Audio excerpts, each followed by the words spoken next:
All right, so I'd like to talk about feminism in the Hollywood and arts and entertainment industry.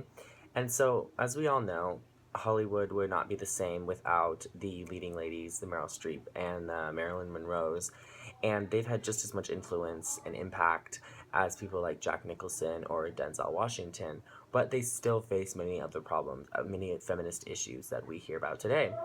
And so one of them would be the wage gap compared to their male counterparts. And so this is not really widely discussed because many women have said that they feel ridiculous coming off as complaining about the fact that they're making $3 million less than the male. And so, like Jennifer Lawrence said when she published an open letter to the site Lenny, she said she could safely say my problems aren't exactly relatable. And so, but the idea is that it's not what they're being paid, it's the idea that they're being paid less. And so, some examples of when they've been paid less is Jennifer Lawrence, who was the highest paid female actress of 2015, made $52 million, but Robert Downey Jr., the highest paid male, made $80 million, which is a $30 million difference. Another example of where they were paid less was Amy Adams, when filming American Hustle, was paid 7% of the film's profits, and her male counterparts got paid 9, even though she had a larger role, and received more acclaim for her performance.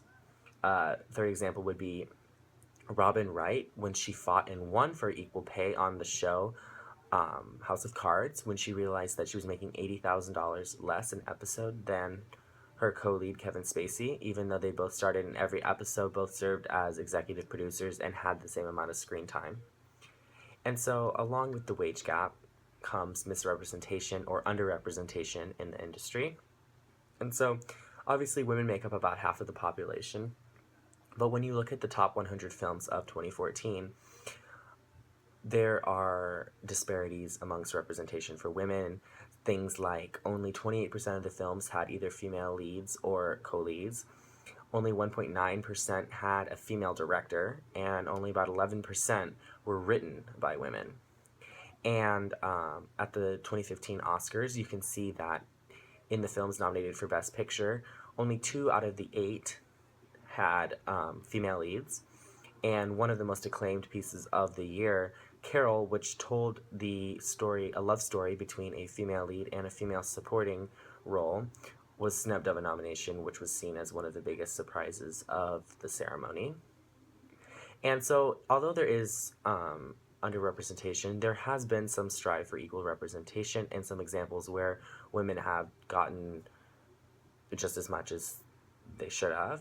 And so this can be seen with Scarlett Johansson in The Avengers. She actually made more than Chris Evans and Chris Hemsworth, even though her role is not as big. Disney has taken great strides to focus on women in their recent films, and this can be seen in the remakes of Cinderella, Maleficent, and Beauty and the Beast, as well as some of their animated pictures like Frozen and Inside Out. And so these films, some of them still get the reputation as women being damsels in distress, but a lot of them have had women in more dynamic, powerful roles. Now, women on film versus women on television have a very different situation. So, the pay disparity is less extreme for women in television, and this is partly because they're in contracts for numbers of seasons, and so they can negotiate easier. And so this was kind of seen with the House of Cards example I said previously with Robin Wright, and the cast of Modern Family. They halted production after the 3rd season until the cast, the main adult actors, were all paid the same amount as one another, because at first there was a big gap between the one actor and the other 5. And so, but there still is an underrepresentation of women in the comedy, drama, and reality categories of television shows. And so, women of color experience these inequalities more so as well. They obviously make less to begin with, and then women make less than men, and so this problem is even more significant for women of color. And one actress, Viola Davis, explained the difficulties pretty well, and she said, the only thing that separates women of color from anyone else is opportunity. You cannot win an Emmy for roles that are simply not there.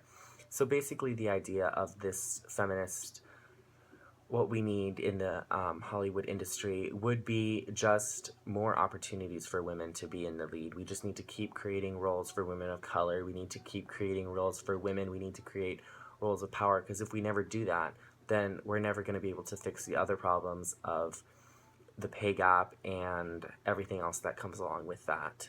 So that's all with that.